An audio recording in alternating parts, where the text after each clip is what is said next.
बिस्मिल्लाहिर्रहमानिर्रहीम। अस्सलामु अलैकुम वरहमतुल्लाहि वबरकातुह। मैं हूं उज़ैर अहमद, आपका फ़िज़िक्स टीचर। आप देख रहे हैं YouTube channel science and math with Uzair Ahmed. Part 1 की फ़िज़िक्स के न्यूमेरिकल्स हम सॉल्व कर रहे हैं। आज हम सॉल्व करेंगे यूनिट 1 का last numerical 1.10।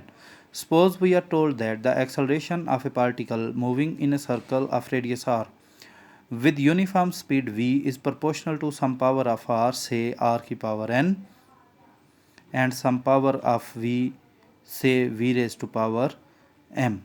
Determine the powers of r and v. हमें गिवन ये है कि एक्सेलरेशन जो है वो प्रोपोर्शनल है सम पावर ऑफ r की पावर n और a प्रोपोर्शनल है v की पावर m के। हमें ये कहा गया है इस न्यूमेरिकल में कि आप n और m की वैल्यूज़ फाइंड करें।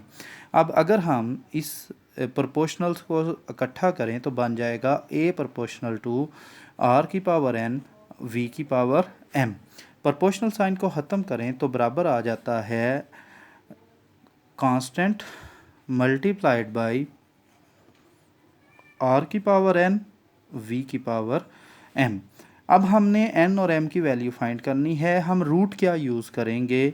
हम रूट यूज़ करेंगे, तरीका यूज़ करेंगे डायमेंशंस बराबर करने का तरीका, जो इससे पहले हम न्यूमेरिकल नंबर 1.8 में कर चुके हैं। आइए देखते हैं कि ये तरीका कैसे वर्क करता है। a बराबर है कांस्टेंट मल्टीप्लाइड बाई r की पावर n और v की पावर m के।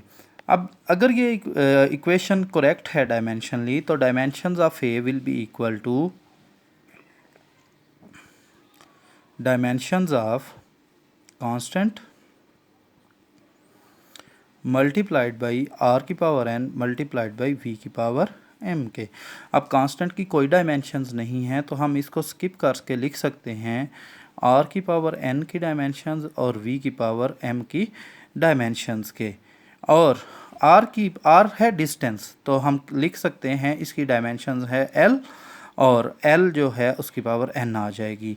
वी हमारे पास स्पीड है और स्पीड की डायमेंशन होती है एल टी इनवर्स, तो मैं लिख सकता हूँ एल टी इनवर्स की पावर एम और होल को डायमेंशंस में लिख सकता हूँ। इसको अगर मैं इकट्ठा करूँ तो मेरे पास बन जाएगा एल की power N multiplied by L की power M multiplied by T की पावर माइनस एम, और लेफ़्ट साइड पे मेरे पास ए की डायमेंशंस आ जाएंगी एल टी माइनस टू, क्योंकि ए का यूनिट होता है मीटर पर सेकंड स्क्वायर, मीटर की डायमेंशन होती है एल, पर सेकंड स्क्वायर की डायमेंशन होती है टी माइनस टू।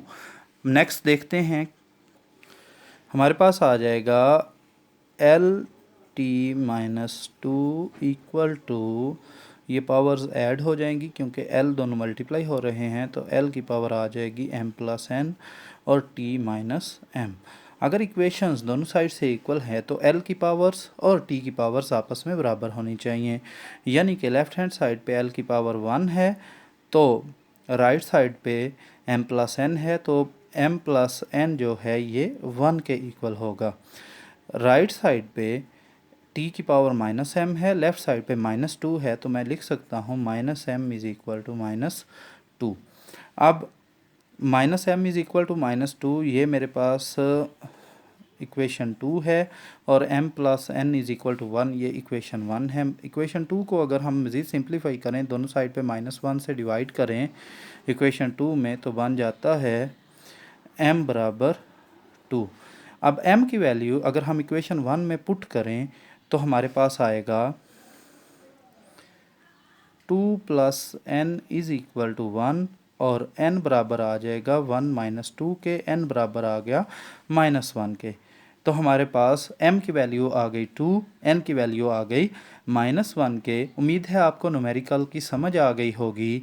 अगर फिर भी कोई ऐसा पॉइंट है इस न्यूमेरिकल में जिसकी आपको समझ नहीं आई तो मेहरबानी फरमाकर कमेंट सेक्शन में ज़रूर बताएं, और अगर वीडियो आपको पसंद आई है तो इसको लाइक करें, शेयर करें, दूसरों तक पहुंचाएं, चैनल को सब्सक्राइब करें ताकि आपको इस तरह की मज़ीद वीडियोस मिल सकें।